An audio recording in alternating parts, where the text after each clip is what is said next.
Hello, everyone, and welcome to another episode of The Push with Nick and KP.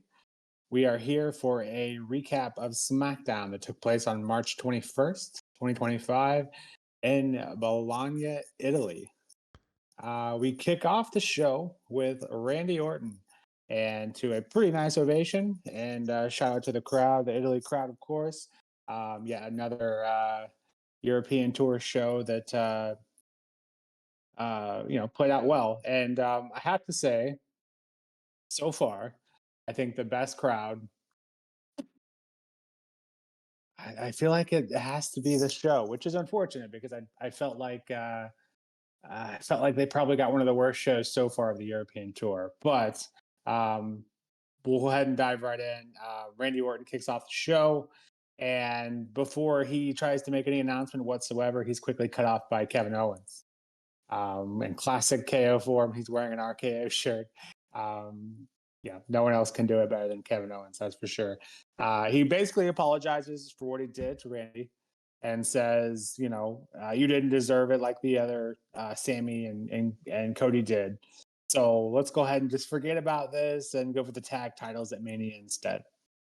Of course, Randy does not buy the half-hearted apology and says, you used to be fight Owens fight, but now you're bitch Owens bitch. And he's got a point. And then RKO says, Randy Orton says he looks forward to punting his head clean off at Mania. Nothing groundbreaking here, but I think that makes it official even more so. I think we all kind of assume that's what we were getting, and it does appear that is going to be the case. Then we have a Damian Priest and Jimmy Uso versus Shinsuke and Drew McIntyre in a why not match. Damian Priest is waiting in the ring with Jimmy Uso. Shinsuke just got into the ring, and Drew is making his way down the ring, but Damian Priest couldn't quite wait for him. He runs up to get some early grabs in with Drew. Pretty run-of-the-mill tag match. Clearly, this was just about Damian and Drew, and Damian gets the win with the South of Heaven chokeslam on Shinsuke. Shinsuke continuing to fall after his title loss. And then afterwards, Drew attacks Damian again, stands tall after the match. Not much else to say on that one for me personally. And then we go on, not pictured here, but took place right before the next match. And this was a Tiffany Charlotte promo. I'm going to try to keep it brief, but this was another instance of Tiffany looking uncomfortable as a babyface, in my opinion. And this wasn't helped by the fact that Charlotte wouldn't let her talk. I know she's a heel, but gosh, wouldn't let her talk. She either cut her off at the beginning or the end, somewhere in there. Very few sentences she got off before she could actually, be interrupted and then have to repeat herself, making herself look even less effective as a babyface. Charlotte's not doing her any favors. It almost makes you wonder if the beef is maybe a little more real. I don't know, maybe some backstage politicking going on with Charlotte. I don't know. There's no way the writers are making Tiffany look this bad on purpose, are they? Anyways, curious to get your thoughts on that one, KP. Then we go on to a Jacob Fatu versus Braun Strowman match. It feels like we've been in this for a while. And so I think the call here was probably the right one.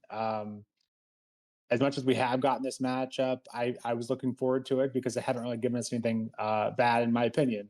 But yeah, unfortunately, Solo comes in and costs Jacob the match.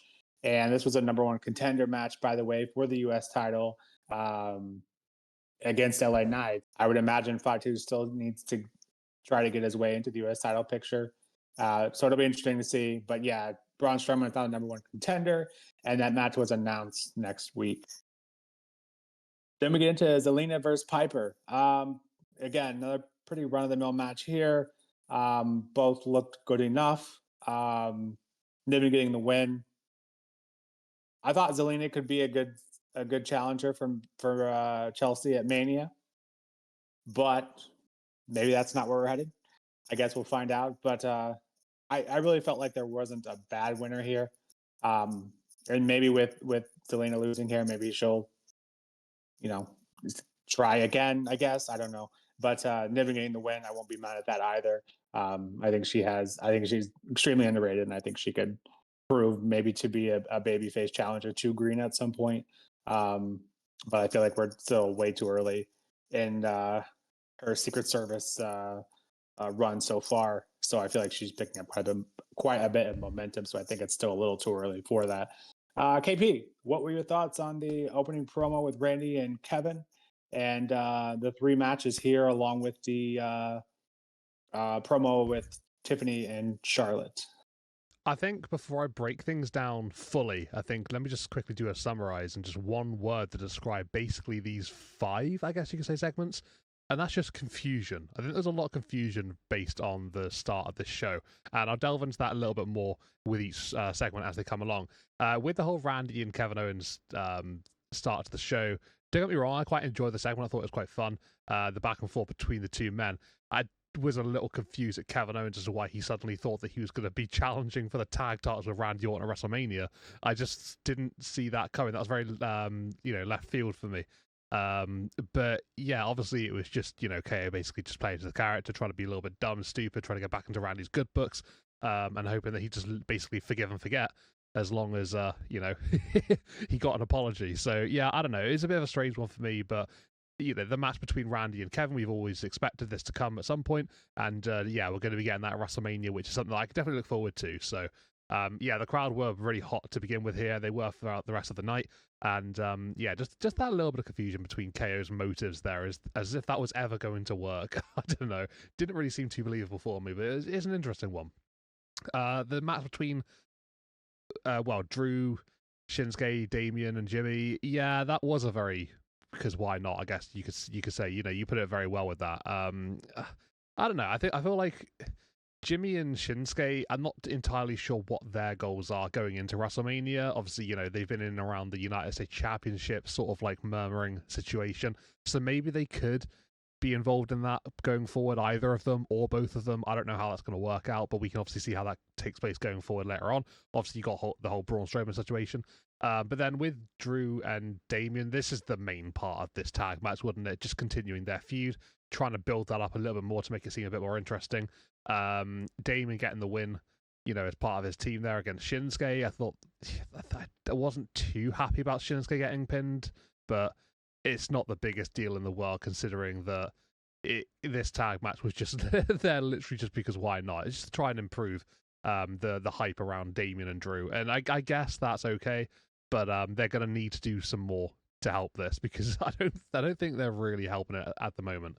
But yeah, the match was fine. It was okay. It was what it was, With that Tiffany and Charlotte segment, wow, I feel bad for Tiffany, because I just feel like she's just been thrown in against Charlotte, who is one of the most experienced women in the business, knows exactly what to do, when to do, how to do it, all that kind of stuff. She's wonderful when it comes to knowing when to do things.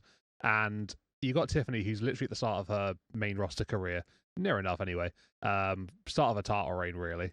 And I feel like she just looks so out of depth against Charlotte. It's crazy. Like Charlotte gave like a really sort of like passionate sort of like few sentences, like remarks towards Tiffany Stratton during that promo segment, battle, whatever you want to call it.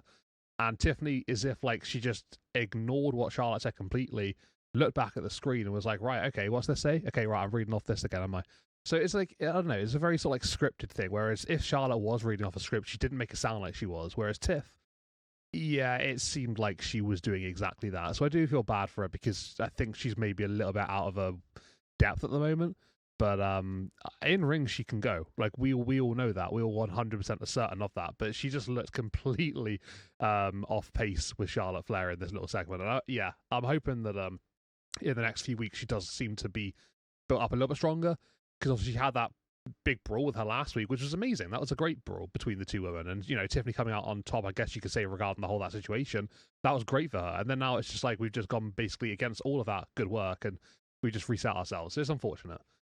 With Jacob and Braun Strowman, I was enjoying the matchup between the two of them, and then that ending was just really bizarre. Like, I just don't understand what Solo is thinking, and obviously Tama Tonga.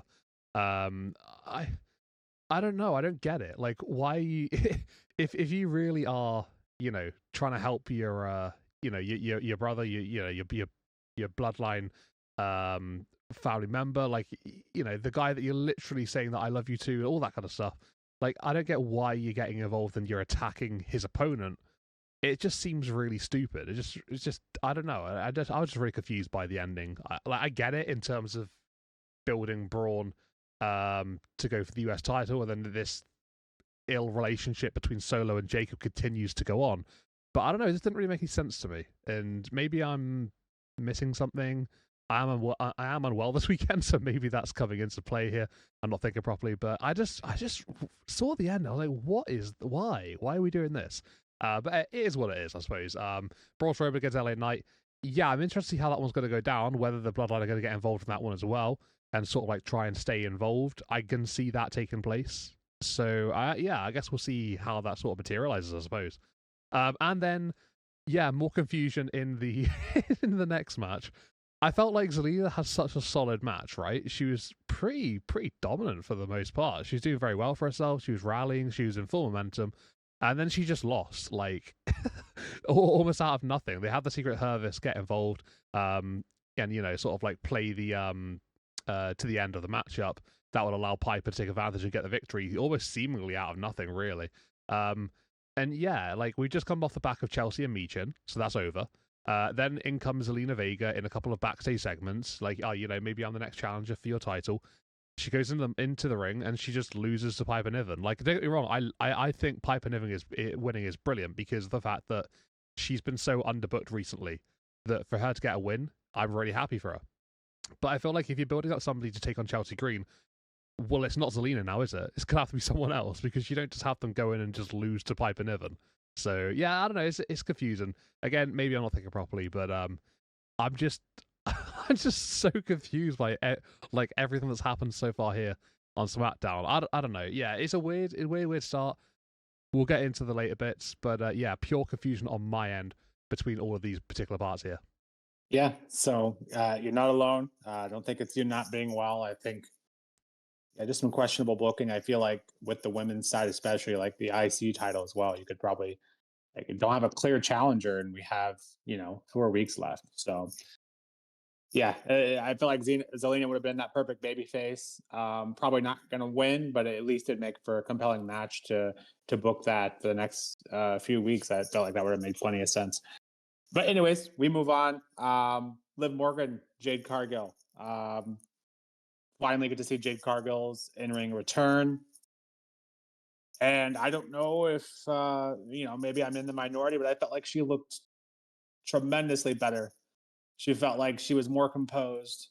Yeah, it just felt like she was more calm, wasn't trying to rush things, just kind of everything feels like it was executed a little more, which is good, which is what you want to see after taking that time to work on your craft.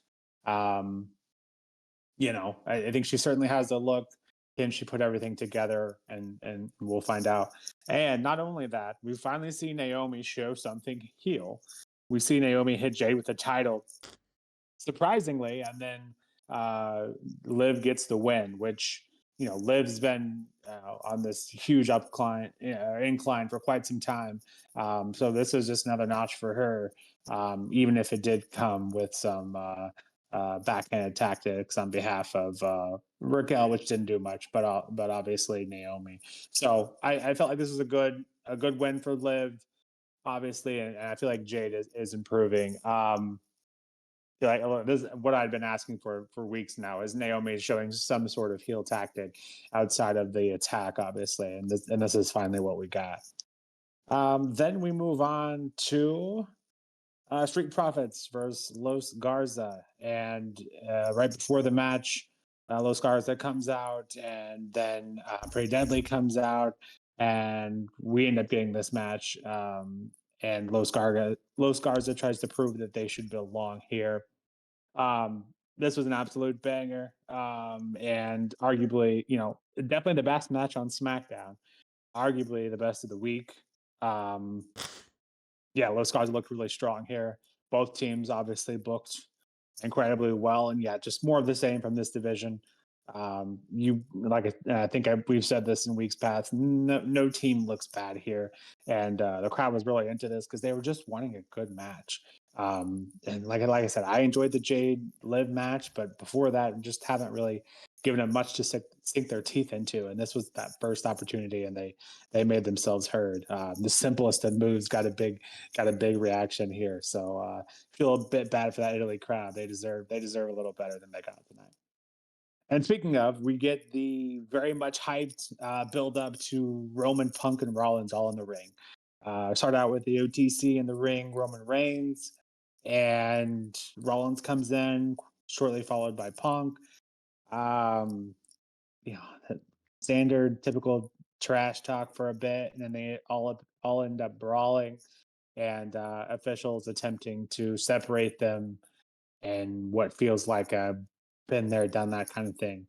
Um, yeah, a bit lackluster. I think in order to end a show on a segment, especially on a European tour, which is supposed to be pretty grand, um, for some reason this lacked something. I don't know what. I don't know. I think this probably would have been better to kick off the show and then throw in the Randy Kevin in the middle. I think probably would have been better. Let the Street Profits and Los Garza finish off the match. But for as much as they hyped the segment up, it just felt like it didn't really give us anything new. And I don't know. Just missing a little something for me. Don't get me wrong. I'm looking forward to the match, and I have no doubts that the match will be good. I have no idea how they're going to book it and who's going to win, because they certainly booked themselves between a rock and a hard place on that one. Um, but yeah, I think the match itself, in terms of the fans, will be treated to something nice at Mania. But yeah, KP, what were your thoughts on Jade's return here? You like finally seeing some heel tactics from Naomi, and that attire was pretty awesome as well. Los Garza versus Street Profits, and yeah, that main event. I guess we call that main event promo. Don't see that too often. But what were your thoughts on all that? Yeah, we'll start with Jade and Liv. I enjoyed the match between the two of them. I think I would agree with you that Jade looked very good here in comparison to how we've seen her look in, well, I suppose before the injury, the attack happened for her last year. So yeah, I think it's definitely progression that's been made here. I think she's probably been working hard behind the scenes. And yeah, she didn't look out of place against Liv Morgan, who has had an absolutely unbelievable last 12 months, probably even a little bit longer. So yeah, I'm very, very happy that Jay Cargill's looking a bit more, seasoned in the ring, and feels like at home sort of thing in a WWE ring now, which is great. The match was fine. Liv got a really good reception, obviously from the crowd. With her Italian roots, so that was obviously nice to see. Loved the was it the Mona Liver? Is that what they called it? The Mona Lisa, but with Liv's face on it. That was quite an amusing part. And yeah, I think it was good to see Naomi coming on in, getting involved, costing Jade the match, and just sort of elevating the heat between the two of them. Naomi actually getting some fire in her belly and showing that on TV. So yeah, that was good to see. I enjoyed that particular part. It was the right way to end the match. Liv Morgan getting a big victory, I guess you could say here. Really, she's the only person to have pinned Jade Cargill in a singles match. So just another accomplishment for her, I suppose. Really, like a minor one, I guess you could say. But yeah, it was. I think it just did all a really good job here, which everything seemed to make sense in this match, which is far from what we've seen up until this point in the show. So that was a nice change of pace. Going into the Street Profits and Los Garza match, the tag team division continuing to be as competitive as each other, in the build up towards WrestleMania, and yeah, no team is really stopping. Just sort of like trying to gain any momentum, on the road to the grand stage of them all. So with Street Profits here, they look great as always. I don't think they've ever really looked bad, even throughout their, not great booking, but they've always been solid performers. And Los Garza, I think it's nice to see them get a little bit more of the limelight. I don't really know too many matches of Los Garza that I've been like, oh wow, yeah, they look great. Like they're pretty decent guys, like in terms of what I've seen from them in the past. But I thought they looked really, really good in this one. And yeah, I think maybe it's just a case of everybody on SmackDown in terms of the tag team division, they're all just building each other up. They're all making each other better. And it's just if that competition is it's just shining very very brightly, which is amazing. But yeah, Street Profits winning is the right call. You don't want to have the tag team champions lose their first match. As to how Los Garza go into WrestleMania now, maybe they don't. Maybe something happens, a twist and a turn. That's the beauty of the tag team division. You never know what's coming around the corner. So yeah, looking forward to that. Obviously, Pretty Deadly have their shot coming up next week against Street Profits. So we'll, I guess, be focused on that for now. And then that main event, the three big guys in the ring at the end, the top talent that is CM Punk, Roman Reigns, Seth Rollins. It was good. It was good. I don't know what I expected from this in terms of like fully from this particular segment. The match being made, yep, I could say I expected that, and we got that. Expected, fists to be thrown. Fists were indeed thrown. And then, yeah, like a little bit of back and forth on the mic. There was a little bit of that. There was more so from, Seth and Roman, really. Punk obviously coming on down to weigh his share just before the brawl began. Yeah, it was, like I say, it was okay, wasn't it? It was what needed to be done. There wasn't anything special, I would say, in this. Like, it was a bit of a frenzy between the three. I thought at times it looked a little messy at the start of the brawl. But I guess that's what you kind of have when you have you just have a frenzy between three men, that all want to get their hands on each other. There's not really any sort of preference as to who they want to beat up at this point. It's just, do whatever you can.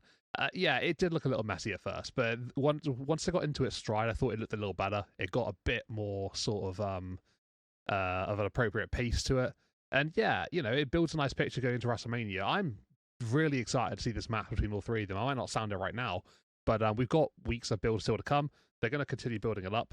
And when you've got people like CM Punk, Seth Rollins, and Roman Reigns in a ring, it's going to be a great match. So yeah, Triple Threat WrestleMania, really excited to see how this one plays out. They all took turns in pointing to the WrestleMania sign, signifying that the match is going to take place. So I'm strapped in. I'm ready to go. We got that little bit of a hint between CM Punk and Paul Heyman. What was that about? We don't know yet. The favor's still there. Perhaps we get some more clues going into WrestleMania, and who knows when we're actually going to find out whatever this favor actually is. But yeah, anticipation's being built, and looking forward to seeing how this one plays out. In terms of SmackDown as a whole, I think it was definitely one of the worst ones in recent times, which is a shame. The second half was way better than the first half, made a lot more sense, was a bit more consistent, and was actually a bit more enjoyable to watch. I think if I was to give this one a rating out of 10, I would give it roughly a 5, I would say. Just, like I say, just a tale of two halves, really. If the whole show was like the second half, I think it might have been a bit, a lot better and a higher rating. But that first 4-5 little segments, whatever, yeah, that was just too confusing, and it just put me in a weird place when I was watching it. So I don't know if I'm being overly critical there, but I'll leave your opinion over to you, Nick. What did you think? Yeah, that's about where I'm at. I think I gave it a 6 overall. And it's exactly the same tune we were seeing on Monday and kind of on Tuesday as well for Raw and NXT, respectively. Outside of the tag match, in terms of in-ring action, I think you could say Liv and, Jade did what they were supposed to. But yeah, just not a ton of action for that crowd, unfortunately. The building to Mania continues, obviously. I felt like everything served its purpose in that regard.